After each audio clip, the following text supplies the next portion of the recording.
खालापूर तालुक्याच्या दौऱ्यावरती आज जनजागर प्रतिष्ठानचे अध्यक्ष संस्थापक माधव भंडारी साहेब आज आले होते व त्यांनी मोरबे प्रकल्पग्रस्तांच्या आज भावना जाणून घेतल्या व जनजागर प्रतिष्ठानचे संस्थापक अध्यक्ष माधव भंडारी यांनी म्हटले आहे की संघर्ष नको, संवाद करा. मोरबे प्रकल्पग्रस्तांना 35 वर्षाची प्रतीक्षा संपेल का व 7 गावे व 8 आदिवासी पाड्यांवरील यांचे स्वप्न पूर्ण होणार.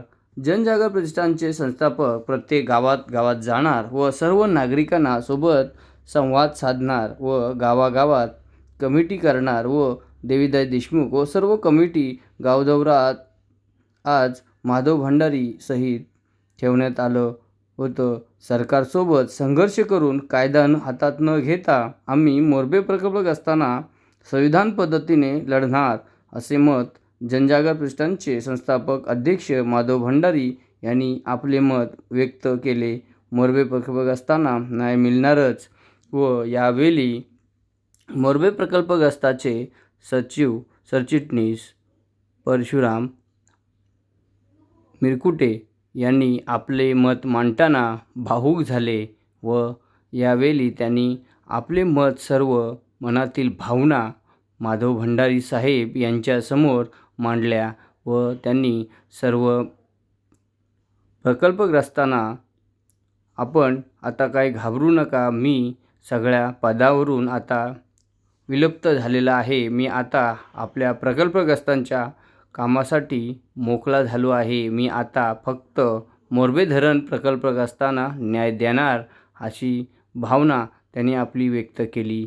यावेळी सर्व प्रकल्पग्रस्त यांनी सर्व आलेल्या मान्यवरांचे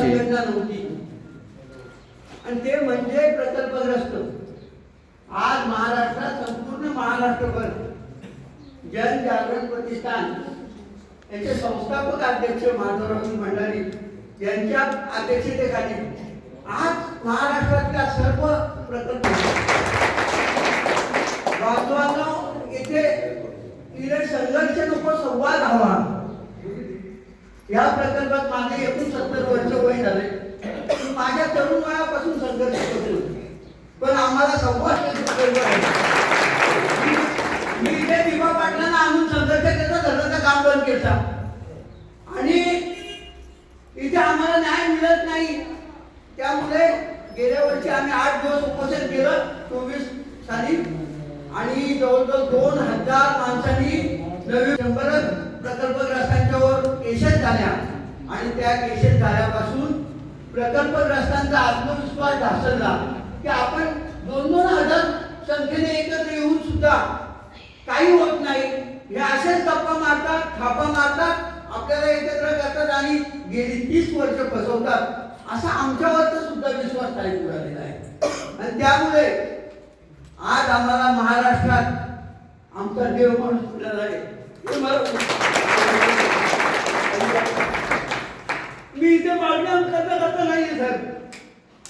या प्रकल्पाचे दुःख तुमच्या पुढे मांडावे आम्हाला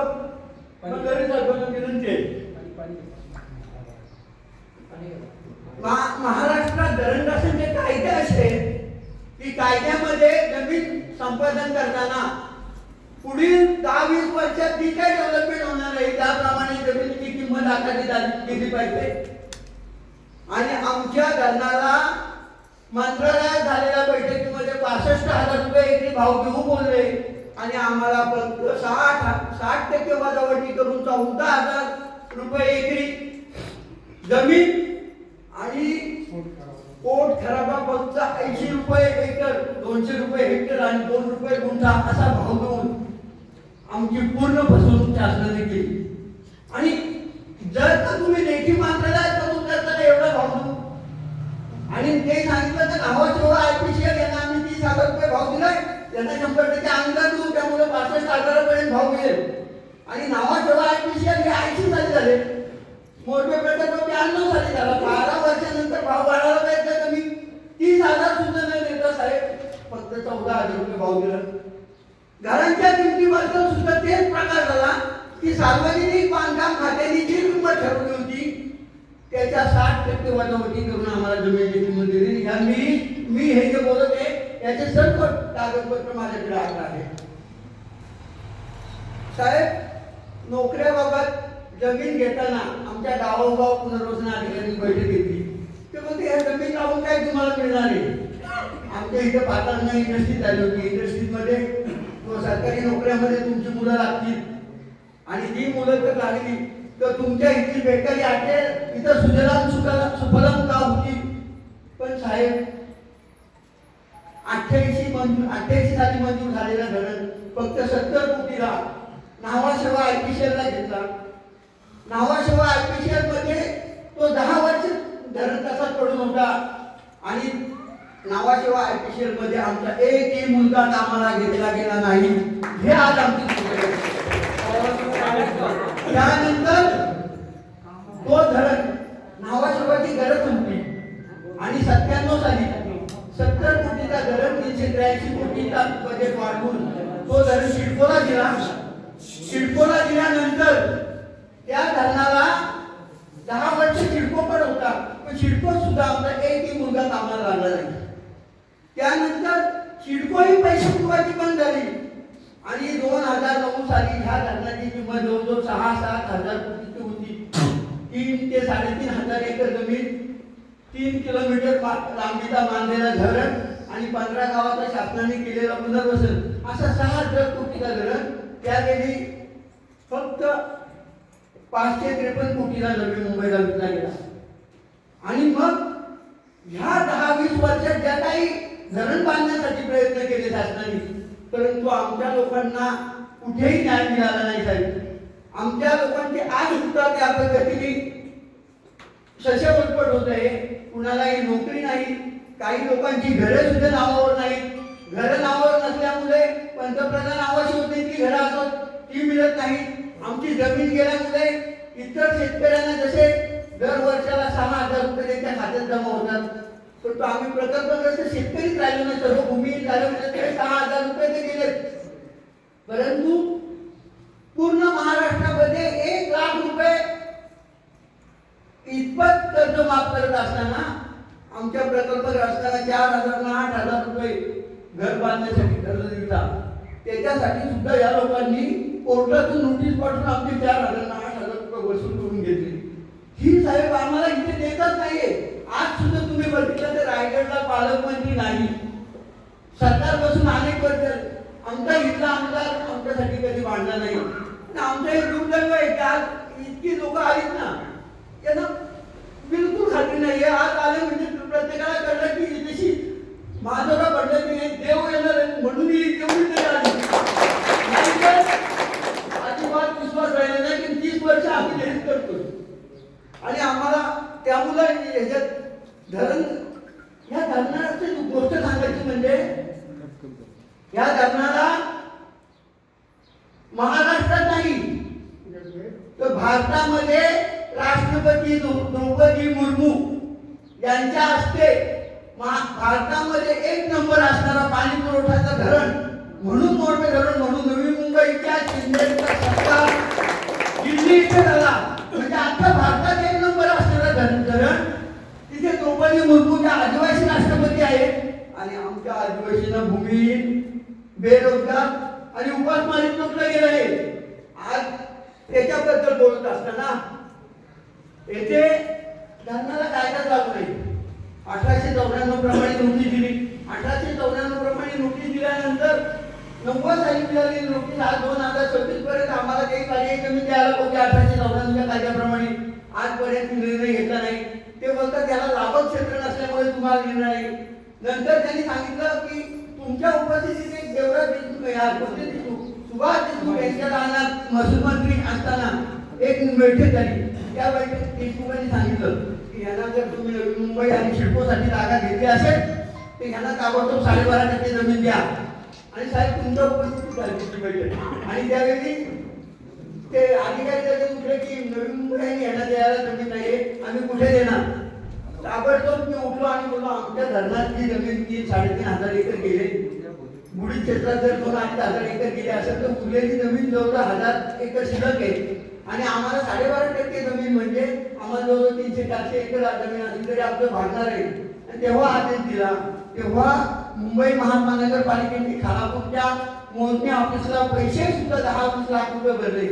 पण 2019 पासून साहेब आजपर्यंत आम्ही तिथे खेपापट पाहून धमकी देतो, पण आम्हाला कोणी दाद देत नाही, आमच्याकडे कोणी बघत नाही. हे प्रश्न आहे. ह्या तुम्ही जे बोलते ह्या सर्व मीटिंगचे तुम्हाला प्रोसिडिंग मिळतील. हे बोलतील धरण हा 3 टप्प्यात झाला साहेब. आमची जमीन घेतली शासनासाठी. मोर्बे प्रकल्पाची नाही, महाराष्ट्रातले अखंड धरण असतात वाहतात, त्यांना वाचा कोण पडतात. आणि मागाशी माझे मित्र बोलले या ठिकाणी आम्ही पक्ष विषय सांभाळत नाही, आमचा पक्ष इथं बसलाय. काय कुठला पक्ष आम्हाला आडवा बांधायचा नाही, जोपर्यंत आमच्या पोटाची गळगी भरली जात नाही, आमच्या शेवटच्या धरण कष्टाला जोपर्यंत न्याय मिळत नाही, तोपर्यंत आम्ही कुठल्या पक्षाच्या गुलामगिरीत राहणार नाही. राष्ट्रभक्त आहोत तर आहोतच. आमच्या राष्ट्रभक्तीचं कुठली पार्टी म्हणून आम्हाला सर्टिफिकेट द्यायची गरज नाही. आम्ही राष्ट्रभक्त आहोत, शेवटपर्यंत आहोत. परंतु आम्ही पक्ष पातळीवर विखुरले जाणार नाही कुठल्याही पक्षात. मी तर या पुढे जाऊन म्हणतो साहेब, आम्ही आपण जनजागृती प्रतिष्ठान सातारा जिल्हा जिथं प्रचंड प्रमाणात राजकारणाचा जिल्हा आहे, त्या ठिकाणी सुद्धा आम्ही 1 नंबरला आहे. का पक्षविरोध चालवतो, तिथं सगळे राष्ट्रवादीवादी सुरुवातीची होती. आतापर्यंत सर्व आपण बीजेपी मध्ये झाले, ते बी आपण सगळ्यांना संकलित झाले, ओरिजिनल राहिलेच नाही. परंतु मी आपणच केलं सगळ्यांना. तर त्या ठिकाणी सुद्धा लोक बहुसंख्येने एकत्र आहेत. का तर आमचा फक्त एकच तत्व आहे, धरण कष्ट हा आमचा मानबिंदू आहे. त्याचा प्रश्न हा एकच आमच्यासाठी मुद्दा आहे. आम्ही पक्ष पातळी कुठल्या जातीचा आहे, कुठं 96 कोळीचा, 98 कोळीचा, 105 कोळीचा काय घेणं देणं नाही. भांडे घासायला लागतात, मजुरीत करायला लागतात. कुठल्याही 96 कोळी आणि कुठला ह्या जातीचा त्या जातीचा.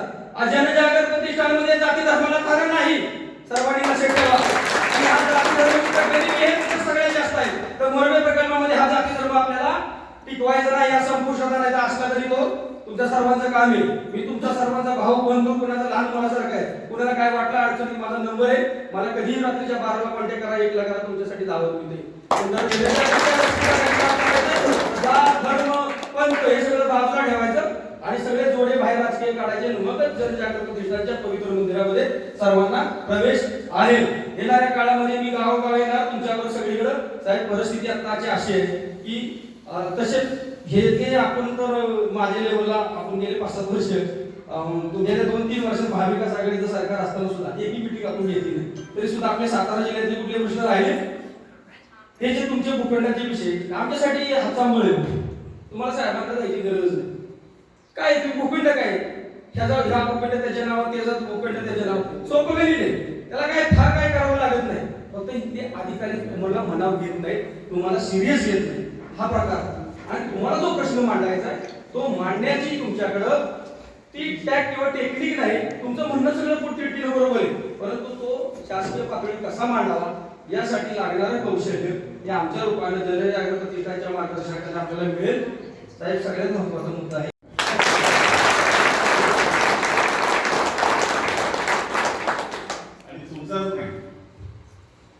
महाराष्ट्रामधल्या प्रकल्पग्रस्तांचा लढा लढण्यासाठी मी पूर्ण आणि आज ते काम मी तुमच्यापासून सुरू केलं असं समजा. पण तुम्ही सगळेजण लढत असाल तर माझा उपयोग आहे, तर माझा उपयोग नाही. हा त्यामुळे मी खरं तर या सगळ्यांना म्हणत होतो की एका जागी सगळ्यांना बोलू नका, आपण जाऊ सगळ्या ज्या काही 8 गावं 7 वस्त्या आहेत त्या सगळ्या ठिकाणी आपण जाऊ. 4-5 दिवस लागले तर आपल्याला काय काम आहे. पण एकदा जाऊ त्या ठिकाणी त्या ठिकाणी जाऊन एकदा सगळ्या गावकऱ्यांना भेटू, त्यांच्यावर थोडा गप्पा करू. काय काय तिथे असं आहे की आपण ती गावात गेलो की आपल्याला समजतो ते काय समजत. सगळ्यांना एकत्र आणणं तुम्हाला कदाचित माझ्या सोयीसाठी वाटण्यासाठी आपण सगळ्यांना एकत्र आणणं आणि ते चांगलं असतं. पण दुसरा भाग असा आहे की आपण एकदा सगळीकडे प्रत्येक ठिकाणी स्वतः गेलो की मला समजतं काय काय काय. त्यामुळे केव्हा तरी आपण तेही करू पण फक्त एक विनंती आपल्याला मी करीन की अमुक पद्धतीनेच आमचे प्रश्न सुटले पाहिजे असं आपण कधी म्हणायचं. आपला आपलं भांडण नवी मुंबई महापालिकेशी, सिडकोशी, JLPTशी किंवा आणखी कोणाशी नाही. जमीन कोणी घेतली? उत्तर कोणी दिलं पाहिजे? मध्ये कोणी असो नसो शासनाने ते बघून घेतील ना. आपल्याला बाकीच्यांकडे आपण हात दाखवायला जायचं नाही. आपण एक मार्गी शासनाशी चर्चा करू, बोलू, आपली बाजू मांडू, गरज वाटली तर संघर्ष करू. पण मला असं वाटतं नाही हा संघर्ष करावा लागेल. कारण एक मी आपल्याला अनुभवाने सांगतो, महाराष्ट्रातल्या प्रकल्पग्रस्तांचे प्रश्न सोडवण्याचं काम हे प्रामाणिकपणे जर गेल्या 75 वर्षात कुणी केलं असेल तर ते फक्त भारतीय जनता पार्टी आणि आमच्या युतीच्या सरकारनेच केलं.